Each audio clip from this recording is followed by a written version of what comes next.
So I'm using AI to restore my vehicle. I'm fast forwarding through this video. I've got it sped up because it's very monotonous and boring, and I'll just go through the steps. What I'm doing right here is I'm neutralizing the rust cutter, which is basically just a brand that uses phosphoric acid. You can buy phosphoric acid for a lot cheaper at Home Depot. It's called concrete etch and metal prep or something like that. It's like $20 for a gallon, whereas rust cutter at this point in time, June 2026, it is $24 for like a 12-ounce spray bottle. Might even be 8 ounces. It's probably 12. I just bought that, and as in the previous videos, showed me sanding all the scaly rust off of the roof, and then I wiped it clean with alcohol, and then I applied the rust coater with phosphoric acid. It was really hot and dry that day. You're supposed to let it sit for 24 hours. I came back out in 12 hours and it was already very dry to the touch, and it looked like I don't know, I just felt like I needed to reapply it, which the bottle says you could do that, and I did do that.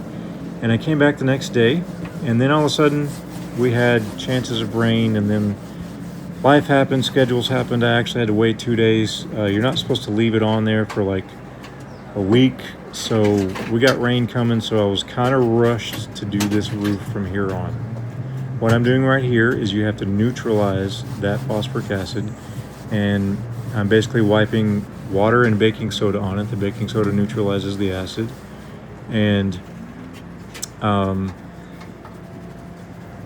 yeah, I'm just, after that, I wipe it clean, I blow dry, or use a leaf blower to dry it, make sure it's very dry, try and reduce the flash rusting as much as possible. And yeah, I'm getting all this information from AI. When I say AI is restoring my vehicle, obviously what I mean by that is I'm not a mechanic. I'm mechanically inclined, as I've said in my previous videos. I can change tires. I can change most of the fluids in most vehicles, at least up until several years ago.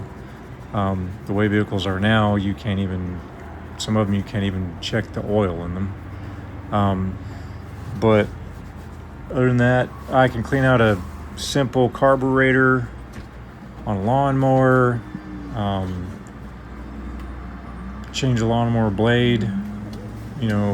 Other than that, I have no mechanical knowledge. I didn't have a dad to teach me anything. I learned all this stuff trial and error on my own, and just looking things up. And as I've said in my previous videos, my driveway is dirty. Normally, if I thought anyone besides the immediate family was going to see something like this, I would clean it up and make it look presentable, but I'm intentionally not doing it. Why? Well, the main audience for these videos are my 3 sons. I started everything late in life. My 3rd son isn't even born yet. He's on the way. I'm 49 years old. They will all still be young men when I finally check off of this roller coaster ride. So I will be leaving this car to them to argue and fight over. And I want a historical record of how I got it from the condition it was when I first received it to the condition it ends up being in, whatever that may be. I wasn't very close with my father. My father was much more mechanically inclined than I am. And I didn't speak to him for most of my adult life. And at the end, when his health started to fail,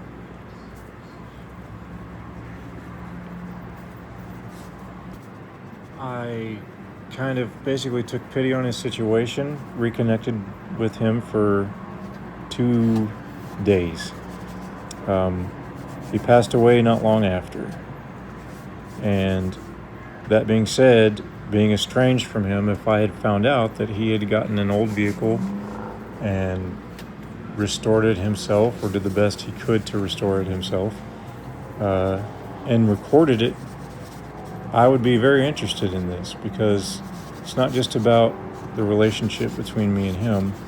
It's about my family legacy and history that I was too absent or young or both to witness. So the other audience that may find themselves watching this video would be people like me.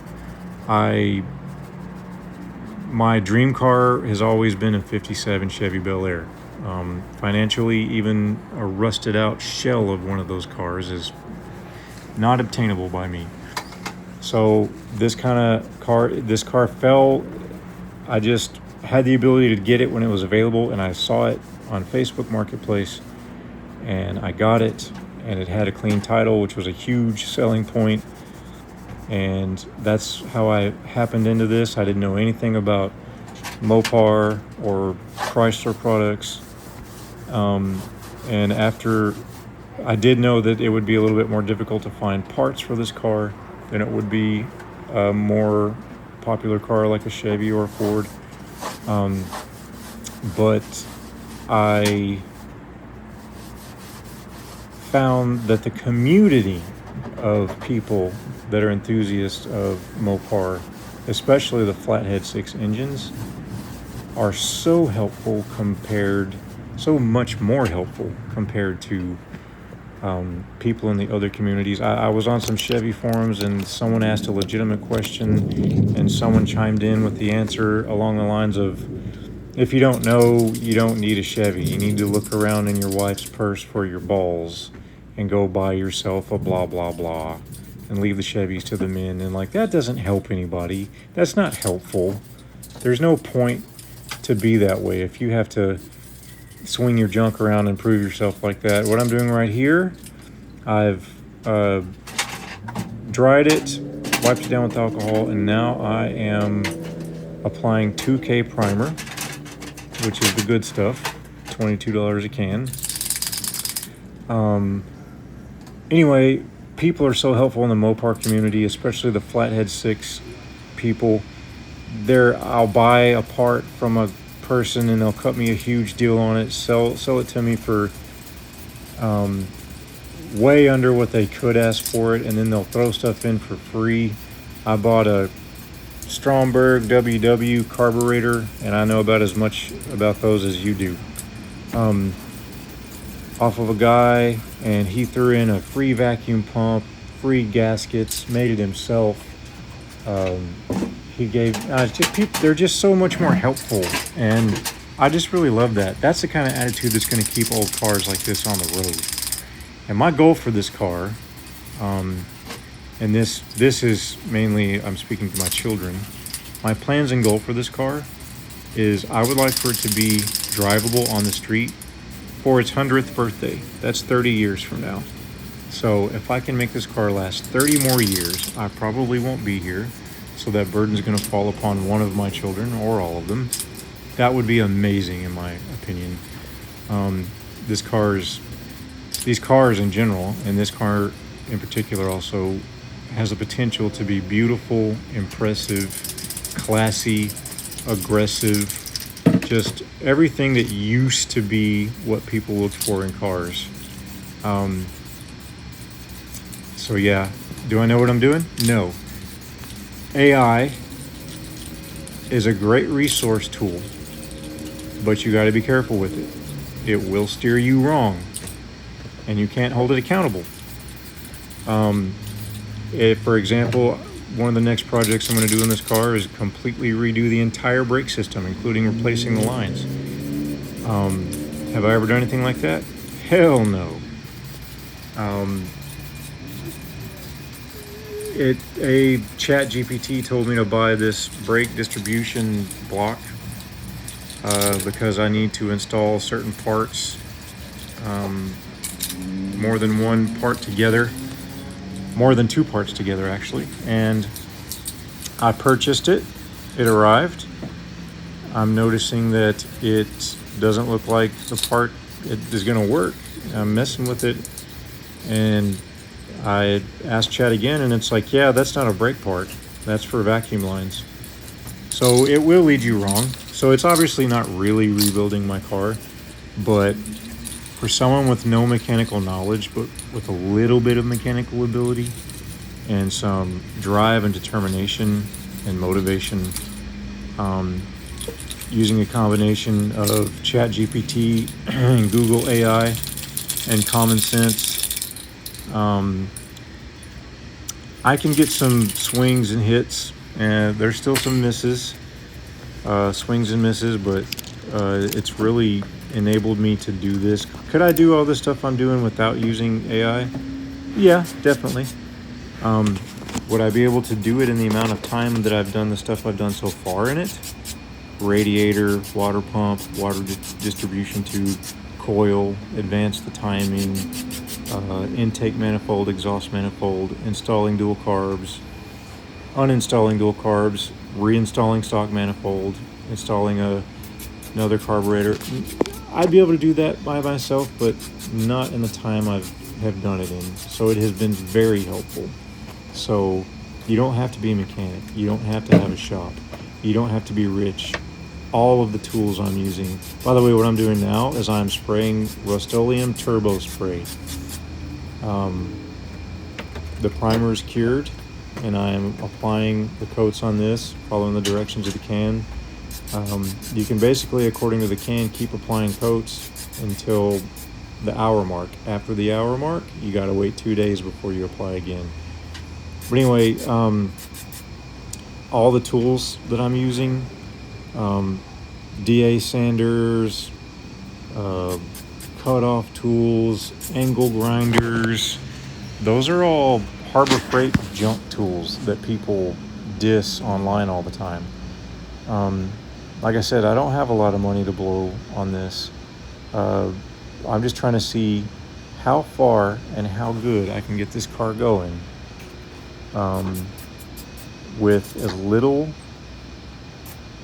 time and knowledge as possible.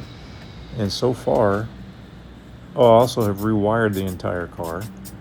There might be a total of maybe a foot worth of original wiring in it.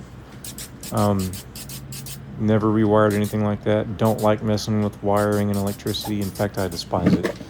I used AI, so yeah, it can help you. It can help you quite a bit. Yeah, it definitely becomes apparent as I'm going through this that I'm going to need another can of this. The primer went on really thin, and you can kind of see through it. I'm hoping it was enough. ChatGPT says it was enough. It says as long as you're got all the metal covered with at least a dust coating, you're going to be all right, especially since I'm using Rustoleum, because that also acts as a barrier. The rust was addressed and treated with phosphoric acid. I also sprayed the windshield channel, which was surprisingly not all that rusty. Now later on in the front, I'm going to have to cut out a little piece, but apparently Rustoleum is very easily touched up. I did get some running and dripping right over there where I'm at on the other side, but again, my intention is to wet sand and just apply more coats anyway, so I can sand that down. But yeah, that's where we're at, and that's what I'm doing. That's what I've done. Chat, GPT, and AI.